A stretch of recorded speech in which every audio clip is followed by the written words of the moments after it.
مکمل اور نامکمل، کمپلیٹ اور انکمپلیٹ، قرآن کریم کے 800 سے زیادہ تراجم میں صرف ترجمہ کنز الایمان صحیح ترجمہ ہے۔ اپنے تو اپنے بد مذہب بھی بولے کہ اعلیٰ ہے ترجمہ کنز الایمان بریلی والے کا۔ سورہ الذاریات قرآن کی 51ویں سورت ہے۔ اس میں 60 آیات اور 3 رکوع ہیں۔ بسم اللہ الرحمن الرحیم۔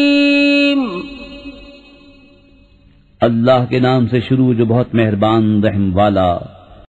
قسم ان کی جو بکھیر کر اڑانے والیاں، پھر بوجھ اٹھانے والیاں، پھر نرم چلنے والیاں، پھر حکم سے بانٹنے والیاں۔ بے شک جس بات کا تمہیں وعدہ دیا جاتا ہے ضرور سچ ہے، اور بے شک انصاف ضرور ہونا۔ آرائش والے آسمان کی قسم تم مختلف بات میں ہو۔ اس قرآن سے وہی اوندھا کیا جاتا ہے جس کی قسمت ہی میں اوندھایا جانا ہو۔ مارے جائیں دل سے تراشنے والے جو نشے میں بھولے ہوئے ہیں۔ پوچھتے ہیں انصاف کا دن کب ہوگا؟ اس دن ہوگا جس دن وہ آگ پر تپائے جائیں گے اور فرمایا جائے گا چکھو اپنا تپنا، یہ ہے وہ جس کی تمہیں جلدی تھی۔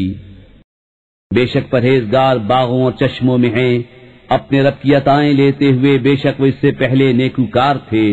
وہ رات میں کم سویا کرتے اور پچھلی رات استغفار کرتے، اور ان کے مالوں میں حق تھا منگتا اور بے نصیب کا۔ اور زمین میں نشانیاں ہیں یقین والوں کو، اور خود تم میں، تو کیا تمہیں سوچتا نہیں؟ اور آسمان میں تمہارا رزق ہے جو تمہیں وعدہ دیا جاتا ہے۔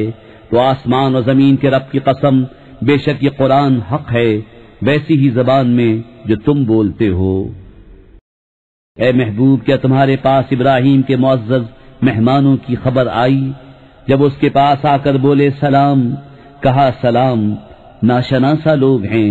پھر اپنے گھر گیا تو ایک پھروا بچڑا لے آیا، پھر اسے ان کے پاس رکھا، کہا کیا تم کھاتے نہیں؟ تو اپنے جی میں ان سے ڈرنے لگا۔ وہ بولے ڈریے نہیں، اور اسے ایک علم والے لڑکے کی بشارت دی۔ اس پر اس کی بیوی چلاتی آئی، پھر اپنا ماتھا ٹھوکا اور بولی کیا بڑھیا بانجھ؟ انہوں نے کہا تمہارے رب نے یوں ہی فرما دیا ہے، اور وہی حکیم دانا ہے۔ ابراہیم نے فرمایا تو اے فرشتوں تم کس کام سے آئے؟ بولے ہم ایک مجرم قوم کی طرف بھیجے گئے ہیں کہ ان پر گارے کے بنائے ہوئے پتھر چھوڑیں جو تمہارے رب کے پاس حد سے بڑھنے والوں کے لیے نشان کیے رکھے ہیں۔ تو ہم نے اس شہر میں جو ایمان والے تھے نکال لیے، تو ہم نے وہاں ایک ہی گھر مسلمان پایا، اور ہم نے اس میں نشانی باقی رکھی ان کے لیے جو دردناک عذاب سے ڈرتے ہیں۔ اور موسیٰ میں جب ہم نے اسے روشن سند لے کر فرعون کے پاس بھیجا تو اپنے لشکر سمیت پھر گیا اور بولا جادوگر ہے یا دیوانہ، تو ہم نے اسے اور اس کے لشکر کو پکڑ کر دریا میں ڈال دیا، اس حال میں کہ وہ اپنے آپ کو ملامت کر رہا تھا۔ اور عاد میں جب ہم نے ان پر خشک آندھی بھیجی، جس چیز پر گزرتی اسے گلی ہوئی چیز کی طرح کر چھوڑتی۔ اور سمود میں جب ان سے فرمایا گیا ایک وقت تک برت لو، تو انہوں نے اپنے رب کے حکم سے سرکشی کی، تو ان کی آنکھوں کے سامنے انہیں کڑک نے آ لیا، تو وہ نہ کھڑے ہو سکے اور نہ وہ بدلہ لے سکتے تھے۔ اور ان سے پہلے قوم نوح کو ہلاک فرمایا، بے شک وہ فاسق لوگ تھے۔ اور آسمان کو ہم نے ہاتھوں سے بنایا، اور بے شک ہم وسعت دینے والے ہیں۔ اور زمین کو ہم نے فرش کیا، تو ہم کیا ہی اچھے بچھانے والے۔ اور ہم نے ہر چیز کے 2 جوڑ بنائے کہ تم دھیان کرو۔ تو اللہ کی طرف بھاگو، بے شک میں اس کی طرف سے تمہارے لیے صریح ڈر سنانے والا ہوں۔ اور اللہ کے ساتھ اور معبود نہ ٹھہراؤ، بے شک میں اس کی طرف سے تمہارے لیے صریح ڈر سنانے والا ہوں۔ یوں ہی جب ان سے اگلوں کے پاس کوئی رسول تشریف لایا تو یہی بولے کہ جادوگر ہے یا دیوانہ، کہ آپس میں ایک دوسرے کو یہ بات کہہ مرے ہیں، بلکہ وہ سرکش لوگ ہیں۔ تو اے محبوب تم ان سے منہ پھیر لو تو تم پر کچھ الزام نہیں، اور سمجھاؤ کہ سمجھانا مسلمانوں کو فائدہ دیتا ہے۔